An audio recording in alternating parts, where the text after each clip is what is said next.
जय भीम, जय संविधान।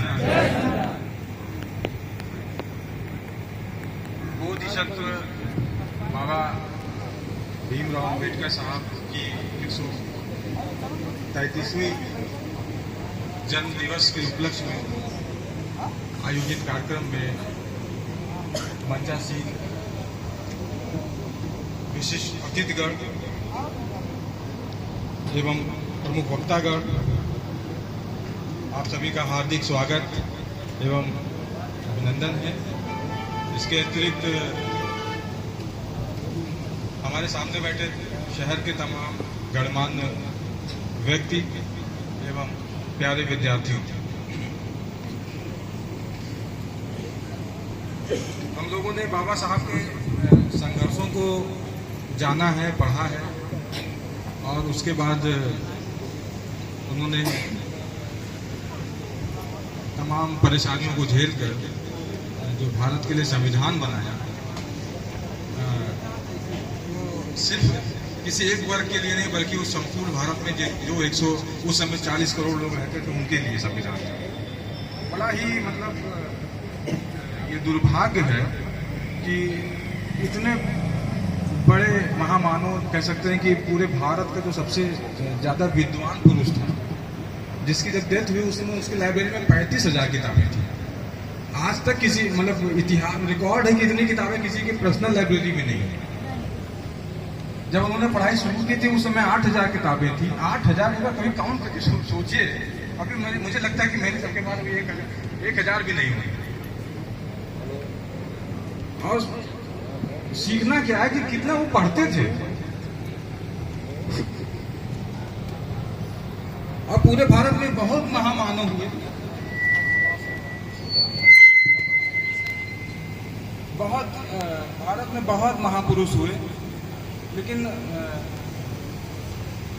ऐसा कोई महापुरुष नहीं हुआ जिसकी स्टैचू कैलिफोर्निया विश्वविद्यालय अमेरिका की लाइब्रेरी में लगी है या Stanford London school of economics के लाइब्रेरी में जिसकी स्टैचू लगी हुई, आज भी लगी हुई। ऐसा भारत का कोई महापुरुष नहीं। एक पुरुष है महापुरुष, गांधी जी हैं जिसको कह सकते हैं, उनकी पार्लियामेंट में लगी हुई है, लंदन पार्लियामेंट के बाहर लगी हुई। लेकिन दो देशों में जिसकी स्टैचू लगी है, इसलिए नॉलेज ऑफ सिंपल उनको कहा जाता है। तो ये दुर्भाग्य का विषय है कि बाबा साहब को सिर्फ मतलब एक विशेष वर्ग का नेता उनको साबित या बनाए जाने का प्रयास किया जा रहा है। ये ऐसा गलत है। वो पूरे भारत के नेता थे और उन्होंने सर्व समाज के लिए काम किया। अभी मैं आपको प्रमाणित करता हूँ कि कैसे उन्होंने सर्व समाज के लिए काम किया। अगर इतिहास पढ़ें तो जो ज्ञात इतिहास है 3,000 साल का भारत में, तो सबसे ज्यादा जो शोषण के जो शिकार रही है वो महिलाएं रही। वो जो तथाकथित जो बड़े व्यवस्था है,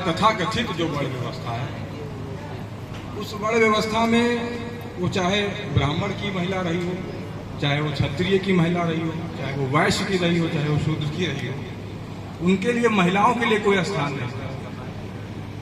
एक महिलाएं 1000 शादी करता था, 2000 शादी करता था, 100 शादी करता था। आपको विश्वास होगा जब भारत आजाद हो गया है और हिंदू मैरिज एक्ट ड्राफ्ट किया था, बाबा साहब भीमराव अम्बेडकर ने ड्राफ्ट किया था और उसको लागू, इसीलिए उन्होंने रिजाइन किया संविधान सभा एज ए विधि जो मिनिस्टर थे वो, क्योंकि जो उनको ड्राफ्ट किया था तो हिंदू लोगों ने बड़ा विरोध किया था कि मुसलमान 4 शादी कर सकता है तो हिंदू 10 शादी क्यों नहीं कर सकता है। आप कौन होते हैं हिंदुओं के ऊपर पाबंदी लगाने वाले कि एक आदमी एक ही विवाह करे? और पूरे भारत में विरोध हुआ था। और जो प्रधानमंत्री जवाहरलाल नेहरू थे, वो जो ड्राफ्ट किया था हिंदू मैरिज एक्ट बाबा साहब ने, उसको वो लागू करना चाह रहे थे, लेकिन 1952 का चुनाव था और इन्होंने अम्बेडकर जी ने बड़ा फोर्स किया नेहरू जी के ऊपर कि आप इसको लागू कीजिए। लेकिन जब वो उनके पार्लियामेंट्री बोर्ड में उन्होंने इस मुद्दे को रखा तो उन्होंने कहा कि चुनाव है 1952 में और अगर इसको आप अभी पास करेंगे तो हम लोग चुनाव हार सकते हैं। इस वजह से बाबा साहब ने जो ड्राफ्ट किया और बहुत सी बातें उसमें कही गई कि हिंदुओं के लिए कानून बनाने वाले वो कौन होते हैं, लेकिन नेहरू जी इसको समझते थे। चुनाव हुआ कांग्रेस जीती, फिर 1952 से 1956 के बीच में जो उन्होंने हिंदू मैरिज एक्ट या हिंदू कोड बिल जिसको कहते हैं, उसको जो ड्राफ्ट किया था, उसको 4 भागों में उसको लागू किया गया। तो वो महिलाएं जो शोषित रही हैं, वो किसी की भी महिलाएं हों, इसीलिए मैं कहता हूँ वो एक वर्ग के नेता नहीं थे, वो संपूर्ण भारत के नेता थे। और ये दुर्भाग्य कि आज एक वर्ग ही पूरे भारत को, आज पूरे भारत की महिलाओं को आज बाबा साहब अम्बेडकर की जयंती को सेलिब्रेट करना चाहिए। सिर्फ एक वर्ग को नहीं, वो संपूर्ण भारत के नेता, सबके नेता थे। महिलाएं, अगर महिलाओं को प्रॉपर्टी में अधिकार नहीं था आजादी से पहले, महिलाओं को आजादी था, महिलाओं को तो बहुत विलास की दृष्टि से देखा जाता था। आज आपको पुरुषों के बराबर अधिकार है। एक पुरुष को जितना अधिकार है उतना ही अधिकार एक लड़की को है, एक महिला को है। तो उसके पीछे बाबा साहब हैं। हर स्त्री को बाबा साहब की पूजा करनी चाहिए। इसके अतिरिक्त और थोड़ा हम आगे बढ़ते हैं तो खैर अभी बहुत ज्यादा नहीं जाएंगे इतिहास में, कभी और समय मिलेगा, आप लोग विद्यार्थी कभी मिलिएगा, चर्चा कीजिएगा तो हम लोग चर्चा करेंगे। बाबा साहब की विचार सोच क्या थे, और आज हम 70-72 साल बीत गए आजादी के बाद से जो ड्राफ्ट किए, आखिर उसमें सुधार क्या हुआ, हम आज हमको इस पर चर्चा करनी चाहिए कि 70 साल तो सबसे पहले चीजें जो 2 चीजें हैं कि बाबा साहब शिक्षा पर बहुत ज्यादा फोकस करते थे, और हम शिक्षित जब तक नहीं होंगे तब तक हम ये 2 चीजें जो हैं, रूढ़वाद और पाखंडवाद, हमेशा इसको मानते चलेंगे। और जब शिक्षा लेंगे तो हमारे अंदर जन्म होगा तर्कवाद। तो जब हम तर्क करेंगे तो हम एक्यूरेट, हमको नॉलेज प्राप्त होगा, और तब हमारा विकास होगा, हमारे समाज का विकास होगा। इसलिए शिक्षा बहुत इंपॉर्टेंट है। हमें साइंस पढ़ना चाहिए, विज्ञान पढ़ना चाहिए। अब आने अगर चाहते हैं कि हमारा सुधार हो, हमारी नस्लों का सुधार हो, तो हमें पढ़ना चाहिए विज्ञान, तकनीकी, आर्टिफिशियल इंटेलिजेंस। अगर अभी भी हम पुरानी शिक्षा पद्धति में चलेंगे तो हमारा डेवलपमेंट आज के समय के हिसाब से अगर हमने एजुकेशन नहीं दिया तो फिर हम पीछे रह जाए। समय बदल रहा है, हमें विज्ञान पढ़ना है, हमें फिजिक्स पढ़ना है, हमें केमिस्ट्री पढ़ना है, हमें मैथ पढ़ना है, हमें बायोलॉजी पढ़ना है। और जो सोशल साइंस के विषय हैं वो हम डिस्कशन से, सामाजिक कार्यक्रमों में जाके बातचीत करके सीख सकते हैं। उसके लिए अलग से किताब खरीद के पढ़ सकते हैं। लेकिन ये साइंस है, ये आपको अच्छे इंस्टीट्यूट में अच्छे टीचरों के माध्यम से आपको सीखना पड़ेगा, तब प्रगति होगी। कबीर दास को पढ़ना बहुत जरूरी है। कबीर दास को पढ़ना, स्वामी अम्बेडकर साहब के जो गुरु थे, जो उन्होंने बताया है अपनी ऑटोबायोग्राफी में, तो उन्होंने एक महात्मा बुद्ध को अपना गुरु बताया, एक ज्योतिबा फूले को बताया है, और एक कबीर दास को बताया।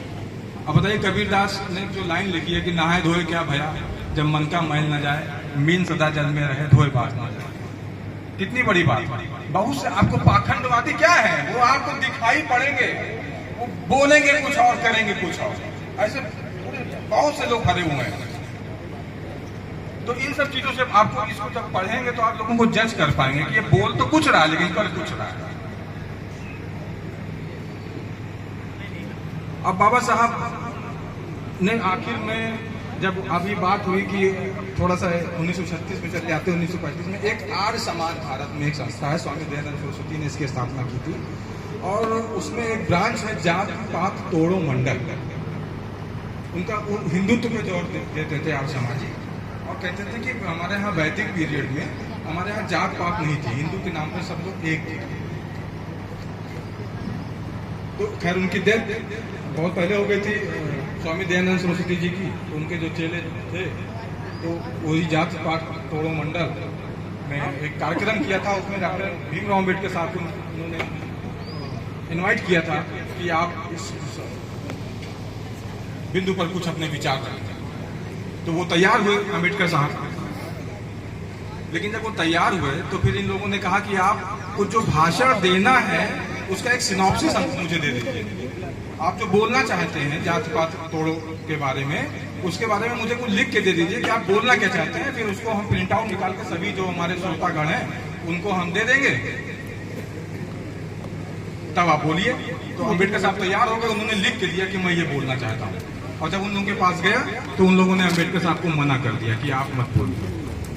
और इसी से वो नाराज होकर, इसी बात से वो नाराज होकर 1936 की बात है, सर ने बताया कि उन्होंने कहा था कि मेरा जन्म तो हिंदू धर्म में हुआ है, इस पर मेरा वश नहीं, लेकिन मैं मरूंगा नहीं हिंदू धर्म। इतना ज़्यादा वो नाराज हुए थे। और एक किताब लिखी उन्होंने, ये किताब आप जरूर पढ़िए, ऑनलाइन मंगा लीजिए, क्योंकि बहुत पीड़ित, अभी आप लोग बच्चे हैं, अभी और सोसाइटी में जाएंगे, पीछे विद्यार्थी आपको आगे नेतृत्व करना है। वाकई एनहेलेशन ऑफ कास्ट, उन्होंने कहा था कि अगर भारत का विकास करना है तो जाति का नाश करना पड़ेगा। जब तक जाति है तब तक भारत का विकास नहीं हो पाएगा।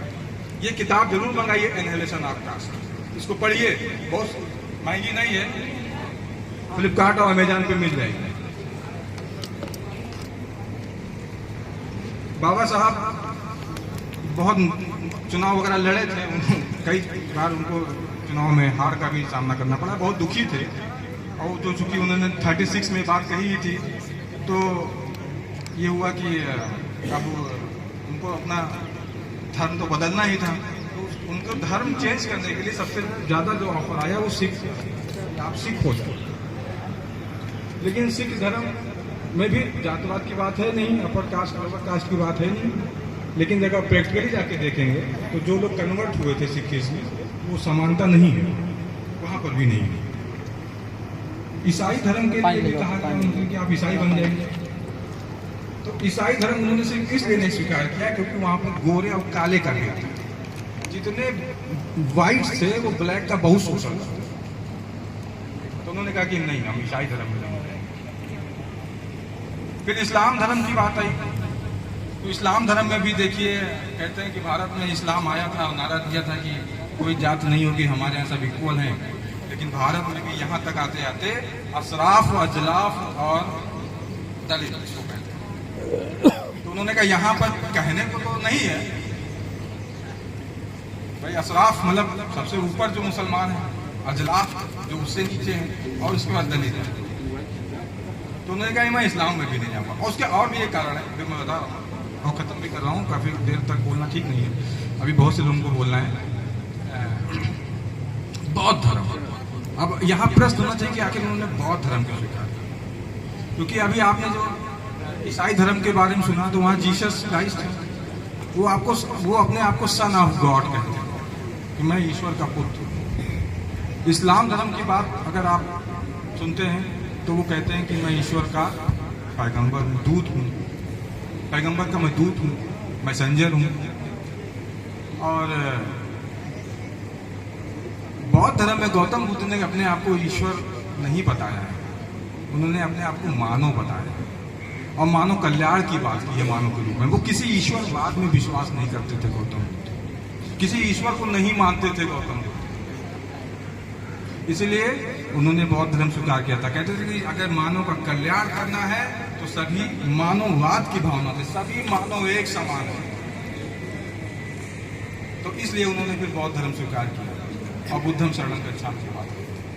तो बाबा साहब के विचारों को अगर आगे बढ़ाना है आज करंट समय में, तो सबसे पहली बात जो दूरियां हैं, ओबीसी बन गया है 90 से, जब से मंडल कमीशन लगा, उससे पहले ओबीसी वगैरह नहीं था।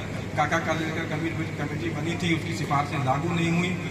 बीपी मंडल की बनी, वो भी लागू नहीं हो रही थी, जनता पार्टी की सरकार ने बनाया था, उसको लागू नहीं कर रहे थे। वो बीपी सिंह और राजीव गांधी की झगड़ा ना होता, जनमोर्चा ना बनता और काशीराम जैसे इतने प्रबुद्ध नेता ना होते, तो हो सकता था मंडल कमीशन की सिफारिशें लागू नहीं होती। लेकिन कुछ ऐसा राजनीतिक समीकरण था जिसके वजह से ये लागू हुआ और 27% रिजर्वेशन मिला ओबीसी को। तो दूरियां बढ़ती जा रही हैं, ओबीसी, एससी, एसटी, और देखिए 85%, बार बार बोलिए 85%, अब 85% के बीच में रोटी बेटी का संबंध है ही नहीं, और जो 15% है उनके बीच में रोटी बेटी का संबंध है। आप उसको देखिए जाके नजदीक से, तो 15% 85% के ऊपर शासन कर रहे हैं। अगर आपको शासन करना है तो 85% को यूनिफाई होना पड़ेगा। सोनी यादव से शादी करे, यादव सोनी से शादी करे, सोनी वर्मा से शादी करे, वर्मा यादव से शादी करे, रोटी बेटी और एक होने की भावना है, तब ये 50% शासन बनेगा। यही अम्बेडकर साहब की सोच थी। इसलिए वो बुद्ध धर्म में गए, उन्होंने गौतम बुद्ध को सिखाया। इन्हीं बातों से मैं अपने पढ़ाई को विराम दूंगा। जय भीम, जय संविधान, धन्यवाद।